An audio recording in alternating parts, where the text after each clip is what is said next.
Materi pertumbuhan dan perkembangan tumbuhan biologi kelas 12.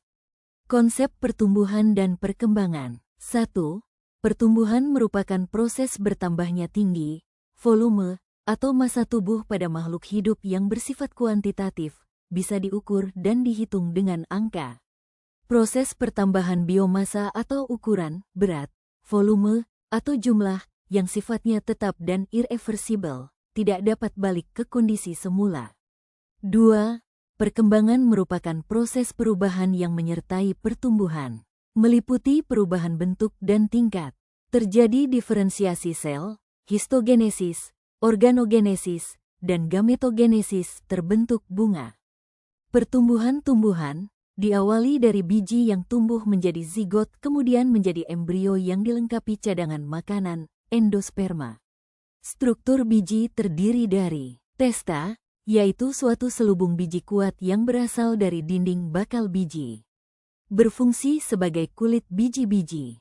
Plumula, bakal daun. Radikula, bakal akar. Epikotil, bagian sumbu embrio yang berada di atas kotiledon. Hipokotil, bagian sumbu embrio yang berada di bawah kotiledon.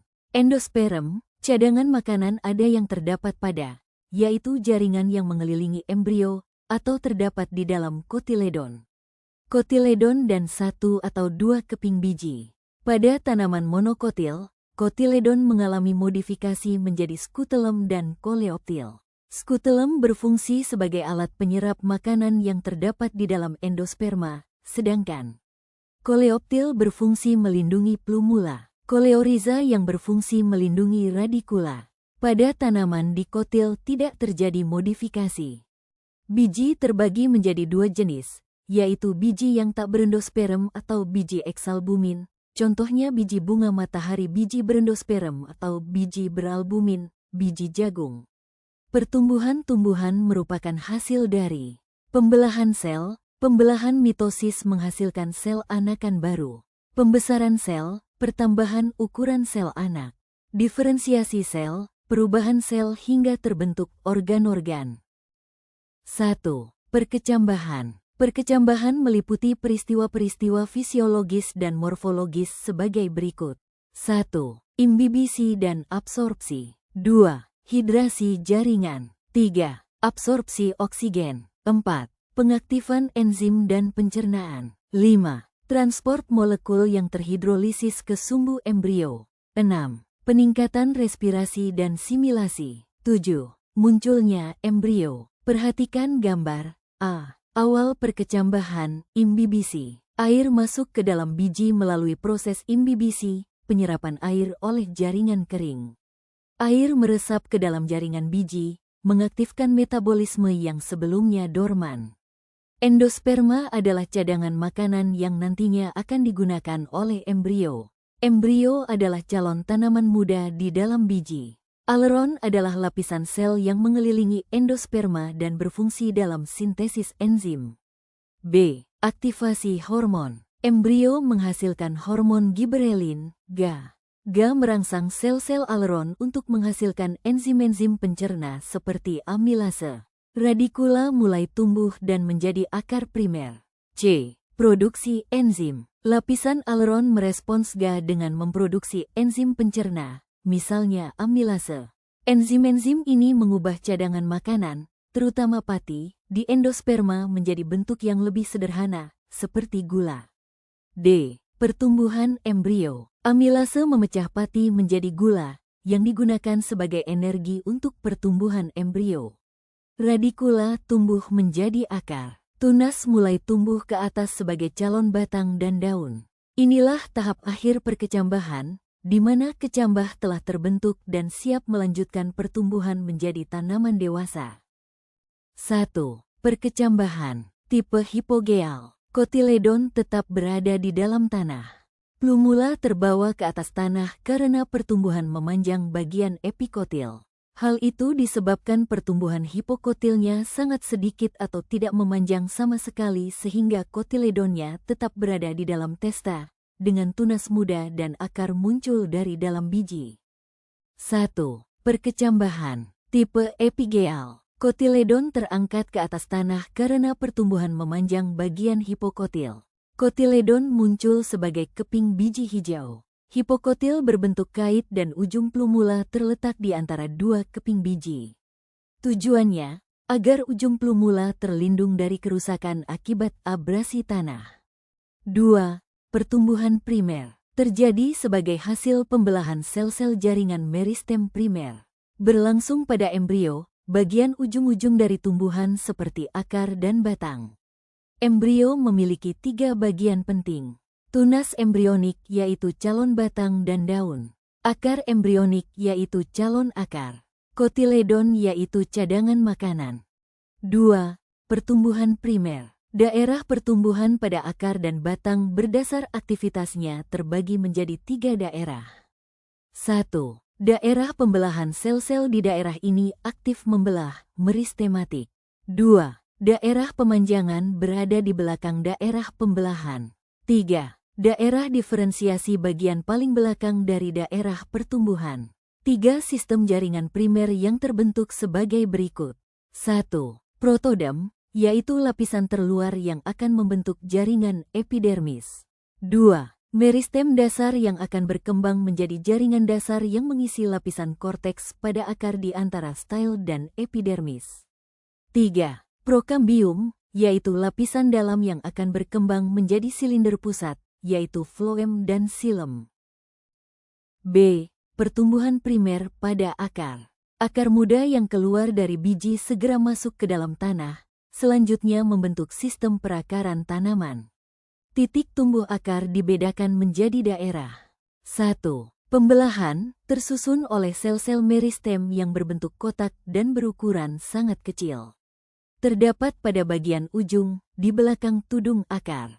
Pada daerah ini terdapat meristem primer dan meristem apikal dengan sel-sel yang aktif membelah, meristematik.